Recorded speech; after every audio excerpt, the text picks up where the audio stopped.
በስመ አብ ወወልድ ወመንፈስ ቅዱስ አሐዱ አምላክ አሜን። ቆሞስ መምህር ብፁዕ አቦና አባ ገብረ ጊዮርጊስ። አቦና አባ ገብረ ጊዮርጊስ በ1895 ዓመተ ምህረት ግዕዝ ከም ወላዲኦም አቶ ገብረ መድህን ከም ወላዲቶም ወይዘሮ ወለተ ማርያም ኣብ ዞባ ምብራቕ ወረዳ ሳዕሰ ጻዕዳ እምባ ፍሉይ ሽሙ ኣጉዕዲ ኣብ ዝበሃል ቦታ ተወሊዶም ኣብ ዳቤን ቅድስት ማርያም ቤተ ክርስቲያን ተጠሚቖም ገብረ ጊዮርጊስ ዝብል ስመ ክርስትና ተቐበሉ። ክሳብ 12 ዓመቶም ምስ ወለዶም ይቕመጡ ነበሩ። ወዲ 12 ዓመት ምስ ኮኑ ኣብ ጉዕዞ ዝነበሩ ባህታውያን ወይ ድማ ገዳማውያን ስለ ዝመሸዮም ኣብ መንገዶም ዝነበረት ገዛ እንዳቦና ብምኻድ ንከሕድርዎም ሓተትዎም። እቶም ገዛ እውን ጋሻ ተቐበልቲ ስለ ዝነበሩ ብታሕጓስ ተቐበልዎም። እቶም ኣቦታት ምስ ዕረፉ ጽባሕ ንግሆ ክንከይድ ኢና እናበሉ ክዕልሉ ከለዉ ኣቦና ይሰምዕዎም ስለ ዝነበሩ መንፈስ ቅዱስ ኣላዓኢልዎም ምስኦም ክኸይድ ኣለኒ ብምባል እቶም ኣቦታት ገዲፎምዎም ከይኸዱ ሙሉእ ለይቲ ይሕልውዎም ነበሩ።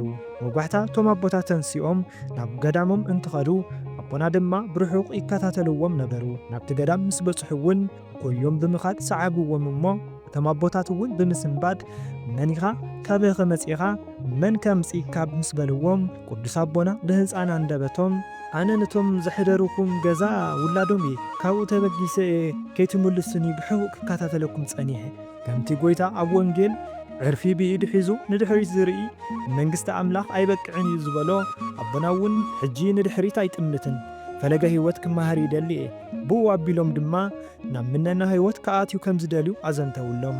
እቶም ኣቦታት እውን እዚ ናይ እግዚኣብሔር ስራሕ ከም ዝኾነ ተረዲኦም ኣብ ደብረ ሃሌሉያ ዝተባሃለ ገዳም ኣብ መምህር ሃይለ ሥላሴ ዝተባሃሉ ክሳብ መልክዓ መልክዕ ክመሃሩ ገበሩ።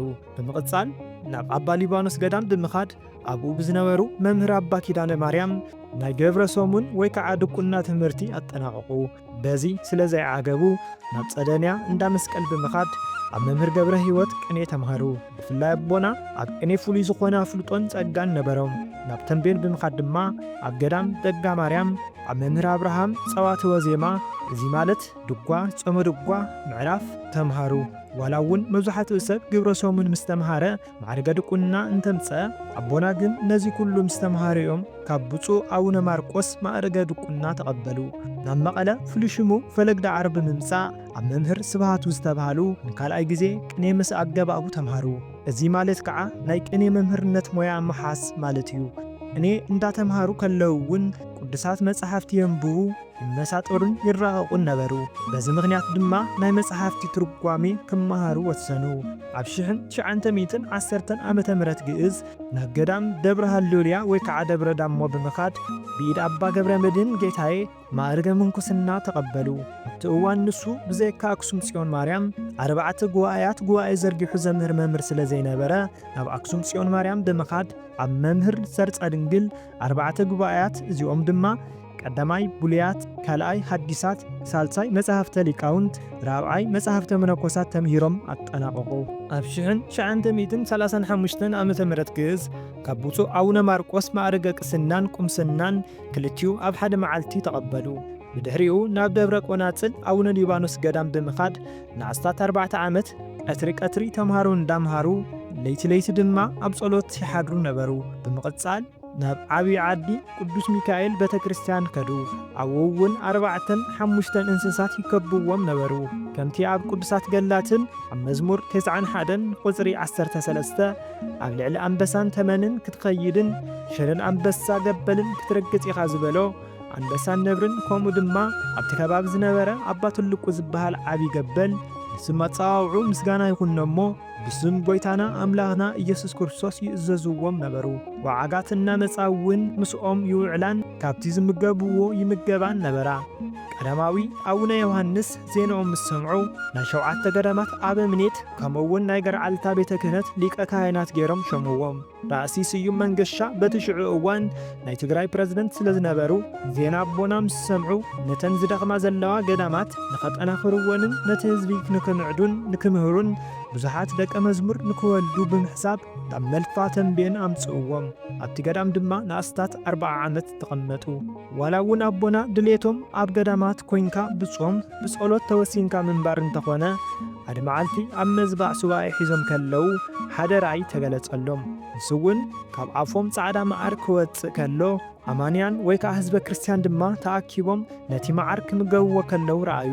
ነዚ ድማ ክፈትሕዎ ከለዉ ከምቲ ኣብ ምሳሌ 10:21 ከናፍር ጻድቕ ንብዙሓት ይጓሳያየን ዝብሎ ዋላ እውን ድሌቶም ኣብ ገዳም ምንባር እንተኾነ ክፍሎም ግን ብዙሓት ደቀ መዝሙር ከፍርዩን ምእመናን ክምህሩን ክግስጹን ከም ዝኾነ ተረድኡ።